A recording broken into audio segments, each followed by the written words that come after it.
Right now we go to the press conference and we're introducing John OMBLER of the Government Control Office. Government. It's this leadership team you see here that will manage every aspect of the government's plan to keep New Zealanders safe and well and to manage the sustainability of the nation. We know this is a difficult time for New Zealanders and this leadership is a critical part of the government's plan to support us all. As the all-of-government controller of the leadership team, and I should say my name is John OMBLER, I'm joined by the Director-General of Health, Ashley Bloomfield, Police Commissioner Mike Bush, who's responsible for strategic operations oversight, Sarah STUART-BLACK over here, who is the Director of Civil Defence Emergency Management, and Dr. Peter CRABTREE, who's here, who is responsible for all-of-government strategy and policy. There has been and there is an enormous amount of work underway to ready New Zealand for this management of Covid-19. The Ministry of Health has been shouldering much of this effort to date, but this issue goes way beyond a public health issue. Its impacts are wide-ranging. The Covid-19 National Response Leadership Team is supporting the great work that Health has done and is broadening the effort. Our leadership team is pulling together the many agencies across government that will enable us to slow and stop the spread of this virus. Our team has been running for about 2 weeks and the National Crisis Management Centre has been activated since Thursday the 12th of March. We have multiple streams of work underway in policy, operations, communications and in the regulatory space. We have a very large number of public servants working on our Covid-19 response, often alongside local government and the private sector to develop workable solutions for the challenges ahead. All of this work is urgent and we endeavour to deliver at pace. As the Prime Minister said, we have a window of opportunity to break the chain of community transmission and contain the virus. This will allow us to protect New Zealanders as much as possible. It's clear that there'll be significant disruption to everyone, but we're acutely aware that the alternative is far worse. The Prime Minister said earlier this afternoon that essential services will continue to run. Let me explain which services are considered essential. They include the health sector, any entity involved in the Covid-19 response, planning or logistics, or that has civil defence and emergency management functions. Key public services, transport providers including Kiwi Rail, New Zealand Post and courier drivers and freight providers, teachers to provide essential services, public safety and national security staff, building and construction workers, utilities and communications personnel including news media and supply chains, supermarkets and pharmacies, social services, financial services, food producers, biosecurity and animal health staff. Now this list is not prescriptive and it can and will be reviewed. We have a call centre where people can ring in for clarification and a process to continue to update it as may be needed. I make a point though that if people are looking for a lot of exceptions, that undermines the intent of this, which is to stop people mixing and contacting with other people as far as we possibly can. Just talking about the border for a moment, the influx of people into New Zealand has significantly reduced. There'll be a continuation of processing people on arrival, with health officials continuing to screen. As people enter, they will be required to go into self-isolation. If people live close to where they land, the intent is that they can go directly home. If they live a distance from the point of landing, other self-isolation arrangements will be necessary. With goods at the border, the focus is on keeping imports and exports going to the maximum extent possible. We'll do everything to continue supply chains, and I expect this to occur. There are a number of information sheets already up on the covid19.govt.nz website and more in development. Just as an indication, there's one about staying at home and what it means, another about essential businesses, which contains the list I've just talked about, non-essential businesses and what they should do, mass gatherings and the cancellation of those, education, which includes a hyperlink to the education website, access to healthcare, which will be very important for people, public transport and domestic travel, and the production line is going. So there's more of those as we look at the supply side and delivering them to you, but equally, if there are gaps that we become aware of, we'll continue to fill those with information. I'm confident that this all-of-government leadership is the best way to support New Zealanders during this time of economic and social disruption. Together, us and the community will be able to unite against COVID-19 and put New Zealand in the best position for recovery. Now, I'm very happy to take questions. If I can answer them, I might. I'm more likely to defer to one of the leadership team. Yes, let's take here. Thank you. Can you just clarify exactly what time the lockdown does start? The lockdown, the Prime Minister's words, I think, were immediately. No, level 4 lockdown. Oh, level 4 lockdown. I think we'll notify that closer to the time. There's work we need to do. The Prime Minister, I think, used the term 48 hours, so it'll be something of that nature, but we'll be absolutely precise about it in due course. Have you been briefed on a current run on supermarkets, and Yes. at what point are you going to step in and regulate entry to them? The Prime Minister made clear that people did not need to do that. I think we can reiterate that. There's plenty of food to go around. People will be able to visit supermarkets. It's unfortunate that people are not heeding the messages that they've been given. I know that the police are aware of the issue of the run on supermarkets, and supermarket people are talking to them. I hope we don't need to get to the point of calling for assistance. Let's hope that New Zealanders do the right thing. At what point do you call them in? I can't give you an answer to that now. We'll see. What is the role of the Defence Force from now? The role of the Defence Force, I'll defer to Mike Bush to answer that question, as he's been working with the Chief of Defence Force about the ways in which they may be able to be used in the next stages. Mike. Thanks very much.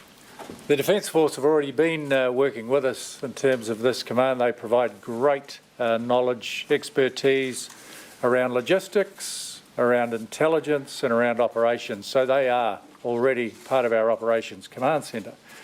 I have been talking to the Chief of Defence to understand exactly, get a stocktake of what resources they have immediately available. Hopefully we'll never need the Defence Force, but you always want to be prepared. So they're quite willing at our direction to work alongside us while we're out in the communities. Some of the points you've raised are about ensuring that when we start being out there in the communities, it's about education and encouragement. We don't want to get to a place where we have to enforce these restrictions, but we will if required. And if we require extra people to work alongside us, the Chief of Defence is very happy to stand up his people. When you say we out there in the communities, do you mean police and the Defence Force? I mean the police initially, yes. Are you going to do rolling patrols through the streets to make sure there aren't gatherings? You will see more police officers out there almost immediately in terms of what's been decreed to ensure that, and I'll say this again, our first role is to encourage and educate. But if people don't comply, we will be looking to enforce those things. Is that a fine? Is that potential imprisonment? What can happen? There's a range of options. So there's legislation under the Health Act where we have a medical officer of health who will authorise us to do things. Sarah STUART-BLACK may need to invoke some Civil Defence Emergency Act legislation which will enable us. There's also powers under the Summary Offences Act if people are doing things they shouldn't do.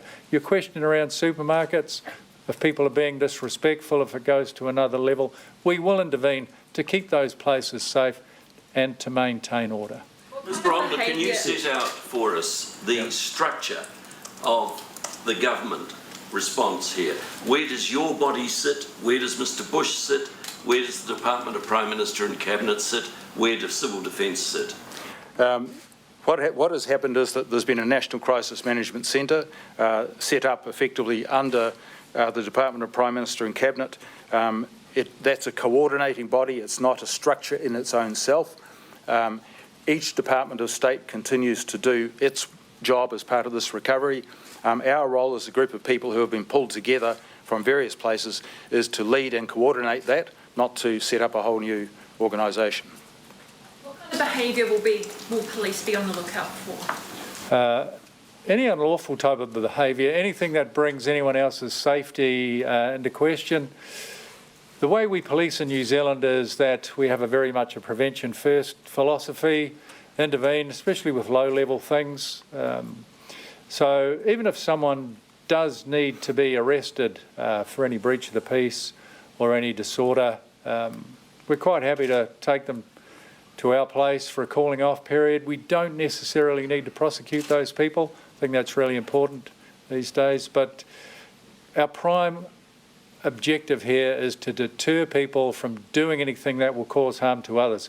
We will be reminding people that if they don't comply, they will endanger other people's lives. Other people will die. So I think that's pretty good motivation for people to listen to the direction and adhere to the prescription inside those levels. I think the point Mike makes is really important. This isn't a set of restrictions for their own sake. This is restrictions to save lives. I would have the expectation that New Zealanders across the board would want to comply with this because they know it's the right thing to do. What will this mean for families who've got domestic violence? And because obviously sort of being trapped within a home for a month is a very scary concept for a lot of people. What support are you giving them? Will this change? That's something that we've been considering very seriously, because you're correct in that assertion. So we've been watching overseas trends, and yes, that kind of thing does increase inside homes.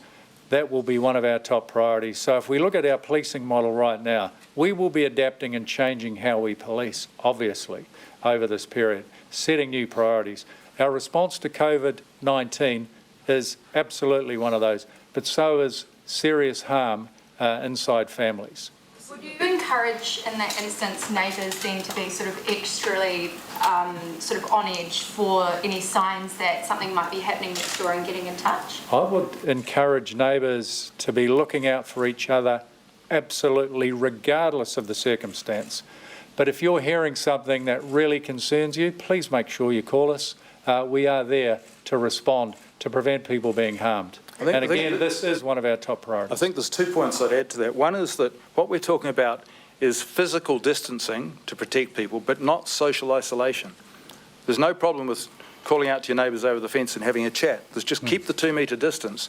So physical separation, physical distancing, but social connection, keep it maintained. I think the other thing is that you're not absolutely locked inside your house. You can go outside, you can get some fresh air, you can go for a walk, but please stay more than 2 metres away from other people. And if you're coughing and spluttering, for goodness sake, don't go out at all. Could the NZDF have a role to play in airlifting, moving people around the country before the lockdown comes into effect? Air New Zealand have talked about boosting their services, but if they can't fill the demand, could the Air Force have a role? The Defence Force are standing by for whatever need is required, but so are Air New Zealand, very receptive to any requests. The private sector, the commercial sector are very keen to do what they can to be part of this and to help New Zealanders. We're getting more questions now about self-isolation, particularly from people, because it seems to be very geared around households, protecting individual households. What about people that have a partner that lives in another household, or somebody whose kids might live in another household? Are they allowed to travel? Are they allowed to just mingle together, all the rest of it? But we'll get Ashley to address that one. Thank you, John. That's all right. I'm not sure I've thought about that, but remembering what we're trying to do is prevent people gathering and ensure that we're breaking those opportunities for transmission. Yes, not every household is a single family unit, and I mean I think families will work out what is the best way to make arrangements that achieve what we're trying to achieve, which is that opportunity to break the chain of transmission. And we will make sure that our that Healthline and our other helplines are able to give good advice if people do want advice. And we'll put some options and some advice up on the website as well about, again, what are the specific things that you might be able to do to help keep people safe, both inside your household and in the wider community. The risks there of people missing their partners or missing their children are very real in terms of the mental health risks as well, right? Yes, and I think this is an issue for not just that sort of situation. This is going somewhat into the unknown for many of us, if not all of us. So we need to make sure we remain well connected within our families, within our friendship and neighbourhood groups, and within our communities. It's a real opportunity to think about what other people need and help other people. You can still do the shopping for your friends. You can do shopping for elderly neighbours. This is a great opportunity actually for communities to support each other. So for couples with shared custody, for example, it might be okay for the kids to sort of move between two households over the month. If they're in the same community and if they are indeed making sure that they are achieving the intent of this, which is to not spread or risk spreading the virus. Okay, I'm sure there'll be lots of questions like the one you've just asked, which I know I hadn't even thought about, but I'm sure that some of the team might have. As we work through some of that and come up with sensible guidance, we'll make sure it is on the website. But we've got to remember the end game here. The end game is we do not want this virus passed from person to person, and so everything we do is geared around that. Can you tell us which area of Auckland the community transmission might be in, so that Aucklanders can take extra precautions from that area? I don't know the exact area in Auckland, but what I would say is that from now, people should be taking every precaution wherever they live in Auckland or indeed in the wider country. What is the essential workforce in New Zealand, do you think? How many people will still be going to work? I do not have that figure here, but can provide it some other time. Another logistical question. Are people going to be able to online shop and get couriers delivered to them in that instance? Yes, that's absolutely part of the plan. So even private couriers will still be operating as they're an essential service? That's my understanding. Food supply. Yeah, food supply is essential. Yeah. Yes. That doesn't answer that. But like, so, for example, if someone, wants to buy something, some board games or something like that, and they buy it on an online site, and it's a private courier driver, is that still going to be available over the next month? Well, let's have a think about that. I doubt that the staff will be in at the mail order place because they won't be an essential service. Will dairies and superettes be part of the sort of supermarket group? Peter? Sorry, I didn't hear the last question, but in terms of freight and logistics, yeah. You'll go to that first. I was just going to the prior question. In terms of freight and logistics, that is an essential service. So I think it's just a matter of how much of that system is considered essential. And so definitely we want to keep things moving in terms of goods and services to people. Yep. And a specific question about dairies and superettes. Look, details still to be worked out. There is a 48-hour window. Yeah. Commissioner, you said that you may need to invoke some civil defence measures. Can you be more specific? Which? There's apparently going to be a debate about a state of emergency. What emergency powers do you want? I think the best person to answer that question is right beside me. Thank you very much. So what we're looking at is if we move to stage 4 as anticipated with what the Prime Minister has said today, that we are likely to utilise the powers under the Civil Defence Emergency Management Act, which is a state of national emergency. What are those powers? So those enable us to be able to close or restrict access to roads or public places, remove or secure dangerous structures or materials, provide rescue, first aid, food, shelter, conserve essential supplies, regulate traffic, dispose of fatalities in terms of people that have passed away or animals, enter into premises to rescue people or save lives, evacuate premises or places, remove vehicles and vessels, requisition equipment and materials and assistance. So in terms of powers under the CDM Act that may be necessary for COVID-19, what I'd like to note is the fact that there are multiple pieces of legislation that are being utilised and will continue to be utilised. The national state of emergency would not trump any of those pieces of legislation. They would continue to be utilised. At this stage, we would anticipate some of the likely powers that would be needed for this situation are powers of requisition to manage wider consequences. So, for example, providing for the conservation and supply of fuel and other essential supplies, closing roads, stopping people doing activities that may contribute to the emergency, excluding people from places, and prohibiting or regulating traffic. Which authorities would carry out those? So that's under the Director, Civil Defence Emergency Management. My role is a statutory role. Sorry, I mean, which, the personnel from which departments? Right. So it would be a range of agencies. This is taking an across government, and when I say that I mean across central government and local government response effort, but also including the emergency services, Defence Forces you've already heard, but a range of other agencies as well. I would like to particularly acknowledge the leadership of mayors and other community leaders in working alongside the National Emergency Management Agency and Health to date, and recognise the critical role that those civil defence emergency management groups across the country will have alongside district health boards and public health units to work together with a range of other agencies to support communities at that local level. We could see Defence Force and police basically enforcing road closures. We can see a whole range of agencies that might need to be involved in that, and I think that's something that will be worked through at a practical level. We'll come back to you on that. I'd come back to what I was saying before, though. I can't imagine that New Zealanders won't see that this is the right thing to do. There's been considerable clamour for taking this next step. I think people will respond. That's my hope.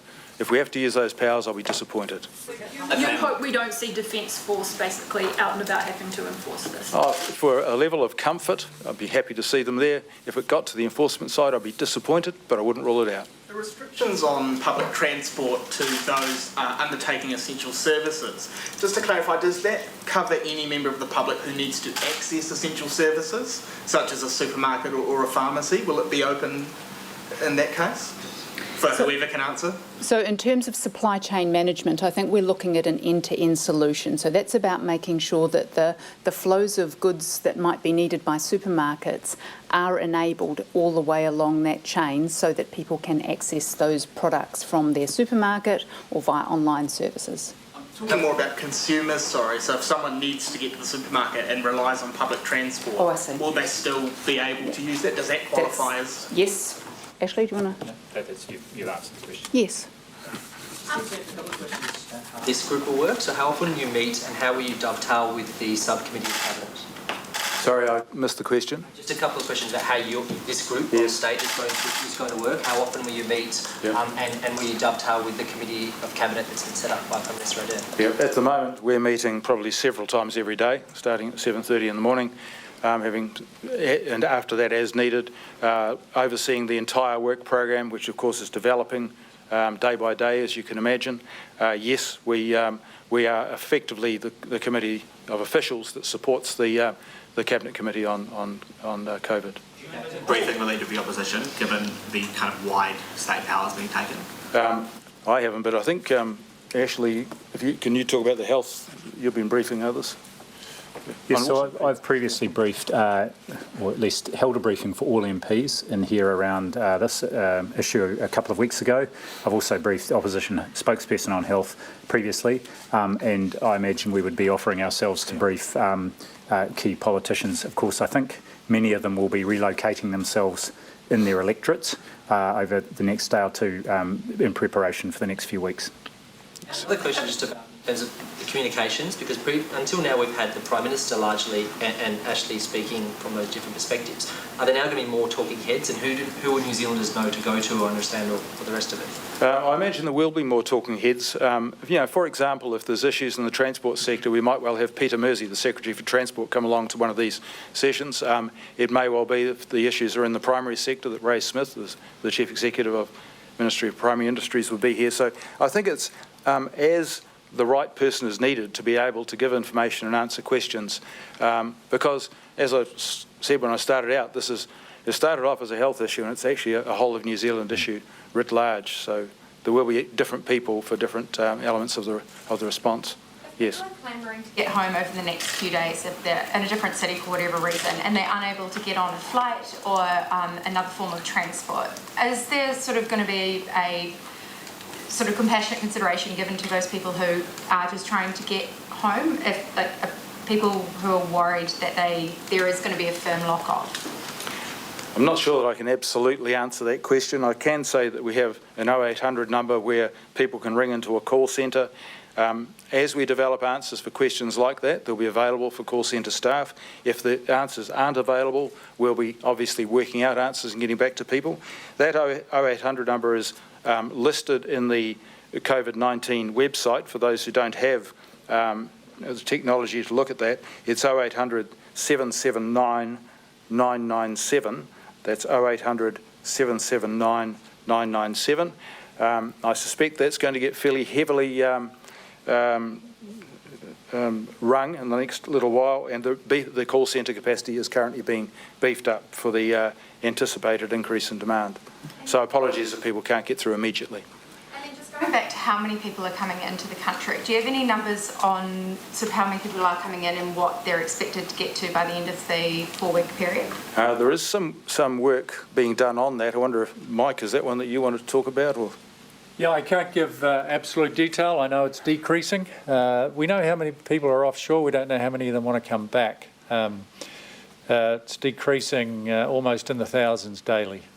So about a ballpark figure of how many people came into the country yesterday? Or A few days ago, I think it was 7,000, but I would like to check those facts before we run them. You're very senior public servants. You work most of your here for Christchurch. Is this the most significant challenge New Zealand has faced in peacetime? Well, actually somebody asked me the other day how this compared with the Christchurch experience I had, and I'd have to say this is bigger, yeah, significantly. And we are leaving that press conference now. That was the All-of-Government Controller, John OMBLER, who is heading up the national response from the government on COVID-19. Also speaking there was Sarah Stuart-BLACK, the Director of Civil Defence, and the outgoing Police Commissioner, Mike Bush.